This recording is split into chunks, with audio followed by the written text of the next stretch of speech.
Cuma di Indonesia, gelar haji seringkali dianggap sebagai simbol status sosial yang prestisius. Bahkan, tak sedikit masyarakat yang merasa wajib menyematkan gelar haji atau hajjah di depan nama mereka setelah pulang dari Tanah Suci. Misalnya, seseorang yang sebelumnya dikenal dengan nama Pak Sulaiman, setelah berhaji, langsung berubah menjadi Haji Sulaiman. Bahkan bisa lebih jauh lagi, masyarakat hanya mengenalnya sebagai Pak Haji, tanpa lagi menyebut nama aslinya. Fenomena ini sudah menjadi budaya yang sangat melekat di masyarakat Indonesia. Ada kebanggaan tersendiri saat menyandang gelar tersebut. Namun, yang menarik, hal yang sama justru tidak terjadi di negara tetangga seperti Malaysia. Di sana, orang-orang yang telah menunaikan ibadah haji justru merasa tidak nyaman jika dipanggil dengan sebutan haji atau hajjah. Mereka merasa panggilan itu justru terlalu menonjolkan diri dan tidak sesuai dengan semangat rendah hati yang menjadi inti dari ibadah haji itu sendiri. Fenomena ini menimbulkan pertanyaan besar. Kenapa bisa berbeda padahal sama-sama Muslim, sama-sama menunaikan rukun Islam kelima? Sebelum kita bahas lebih dalam, jangan lupa untuk klik tombol subscribe, aktifkan lonceng notifikasi, dan tulis komentar kalian di bawah. Apakah menurut kalian gelar haji memang penting untuk disematkan ke nama? Atau cukup menjadi catatan pribadi antara seseorang dengan Tuhannya? Yuk, kita diskusi bareng. Kembali ke pembahasan utama. Di Indonesia, haji seringkali bukan hanya dianggap sebagai ibadah, tapi juga sebagai pencapaian yang luar biasa. Proses panjang, biaya besar, dan waktu tunggu yang bisa mencapai belasan hingga puluhan tahun membuat ibadah haji menjadi semacam tiket emas yang sangat dihargai. Ketika seseorang akhirnya bisa berangkat ke Tanah Suci, masyarakat akan melihatnya sebagai tanda keberhasilan hidup. Maka tidak heran jika masyarakat menyematkan gelar haji dengan penuh kebanggaan. Bahkan dalam undangan pernikahan, spanduk, baliho, hingga kartu nama, gelar haji selalu ditulis secara resmi, seolah setara dengan gelar akademik seperti dokter atau insinyur. Ini adalah bagian dari kebudayaan kita. Tak jarang pula, gelar haji dijadikan sebagai alat untuk meningkatkan kredibilitas seseorang di mata masyarakat. Misalnya, calon legislatif atau kepala desa yang menyandang gelar haji dianggap lebih berakhlak, lebih jujur, dan lebih layak dipilih. Padahal sejatinya, haji adalah persoalan ibadah, bukan soal jabatan atau pengaruh sosial. Namun di Indonesia, persepsi semacam itu sangat kuat. Bahkan jika seseorang memanggil orang yang sudah naik haji tanpa menyebut gelar haji, bisa dianggap tidak sopan atau kurang ajar. Dalam sebagian lingkungan, itu bisa jadi masalah besar. Sebaliknya, di Malaysia, orang yang baru pulang haji justru tidak ingin terlalu menonjol. Mereka merasa bahwa ibadah adalah urusan pribadi dengan Allah, dan menyebut-nyebut status haji bisa berujung pada ria, yaitu perasaan ingin dipuji orang lain karena amal ibadah.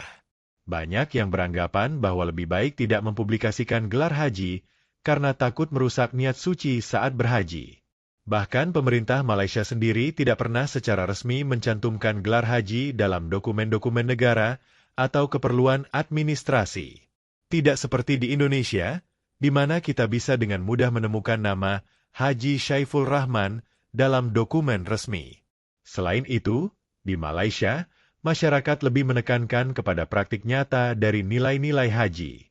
Artinya, seseorang tidak perlu disebut haji kalau tidak menunjukkan akhlak seorang haji. Lebih baik rendah hati, diam-diam berubah jadi lebih baik, daripada menyandang gelar besar namun tidak mencerminkan karakter yang mulia. Bahkan dalam banyak kasus, orang yang menonjolkan gelar haji justru dipandang kurang bijak. Dalam masyarakat Malaysia, menyebut diri sendiri dengan gelar haji bisa dianggap sombong, atau paling tidak pantas. Mereka lebih senang jika panggilan itu muncul secara alami dari orang lain, bukan karena diumumkan sendiri. Menariknya, jika kita telusuri kembali ke zaman Nabi Muhammad SAW dan para sahabatnya, tidak ada satupun dari mereka yang menyandang gelar haji setelah menunaikan ibadah tersebut. Nama mereka tetap dikenal sebagai Umar bin Khattab, Abu Bakar, Ali bin Abi Thalib, dan lain-lain. tidak ada yang dipanggil Haji Umar atau Haji Abu Bakar, walaupun mereka menunaikan haji bersama Nabi. Hal ini menunjukkan bahwa penyematan gelar haji sebagai bagian dari nama bukanlah tradisi yang berasal dari zaman Rasulullah, melainkan berkembang belakangan, terutama di wilayah Asia Tenggara seperti Indonesia. Lalu, mengapa di Indonesia penyematan gelar haji begitu kuat? Salah satu jawabannya adalah faktor budaya dan sejarah. Sejak masa kolonial, mereka yang berhasil menunaikan ibadah haji dianggap sebagai tokoh yang terhormat. Karena jumlahnya sedikit, mereka dipandang sebagai orang yang punya akses istimewa, baik secara ekonomi maupun pengetahuan agama. Seiring waktu, gelar haji menjadi lambang status sosial. Dalam masyarakat yang sangat menghargai hierarki sosial, gelar haji menjadi penanda posisi seseorang dalam komunitas. Dan ini terus diwariskan dari generasi ke generasi. Selain itu, lembaga-lembaga pendidikan dan keagamaan di Indonesia juga turut melestarikan budaya penyematan gelar haji. Bahkan sebagian ustaz, guru ngaji, dan tokoh masyarakat dikenal bukan karena ilmunya semata, tapi juga karena status hajinya. Sehingga muncul persepsi bahwa semakin religius seseorang, maka semakin penting pula menyandang gelar haji secara resmi. Namun, fenomena ini tak lepas dari kritik. Banyak yang menyayangkan bahwa gelar haji justru menjadi simbol eksklusivitas dan alat kebanggaan, bukan pengingat untuk hidup lebih rendah hati. Padahal haji adalah perjalanan spiritual yang seharusnya menghasilkan pribadi yang lebih tenang, sabar, sederhana, dan penuh kasih. Tapi faktanya, tak sedikit yang justru merasa lebih tinggi setelah pulang haji. Bukan berubah jadi lembut, malah makin keras kepala. Bukan makin jujur, tapi makin licik. Hal-hal semacam ini membuat sebagian kalangan merasa gelar haji sebaiknya tidak terlalu diumbar, karena belum tentu mencerminkan kualitas pribadi yang sejati. Ada juga fenomena lucu dan menarik di tengah masyarakat. Misalnya, seseorang yang belum naik haji merasa minder jika duduk sejajar dengan para Pak Haji. Atau dalam acara kampung, ketika hendak menunjuk ketua panitia atau pembaca doa, yang dicari pasti orang yang sudah berhaji, padahal belum tentu orang itu paham agama. Artinya, gelar haji kadang dijadikan ukuran yang terlalu absolut, padahal belum tentu tepat. Penting untuk kita sadari bahwa haji adalah ibadah. Gelar hanyalah embel-embel. Nilai sejati haji justru terlihat dari akhlak, dari kejujuran, dari kesediaan untuk melayani sesama dan memaafkan orang lain. Menjadi haji bukan tentang menyematkan gelar di baliho, tapi tentang menyematkan nilai-nilai kebaikan di hati. Kesimpulannya, perbedaan budaya antara Indonesia dan Malaysia soal penggunaan gelar haji menunjukkan bahwa pemaknaan terhadap ibadah bisa sangat beragam. Di Indonesia, haji adalah simbol prestasi sosial. Di Malaysia, haji adalah pengalaman spiritual pribadi yang tidak perlu diumbar. Keduanya memiliki alasan dan latar belakang yang kuat.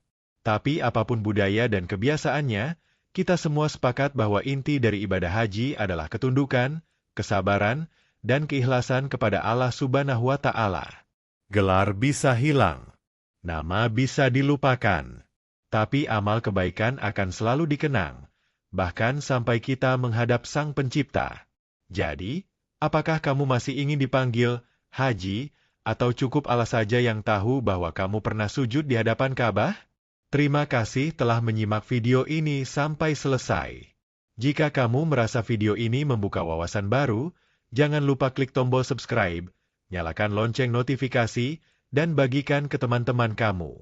Tulis juga di kolom komentar, kamu lebih setuju budaya Indonesia atau budaya Malaysia soal penggunaan gelar haji?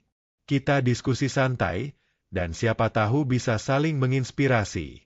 Sampai jumpa di video-video selanjutnya. Wassalamualaikum warahmatullahi wabarakatuh.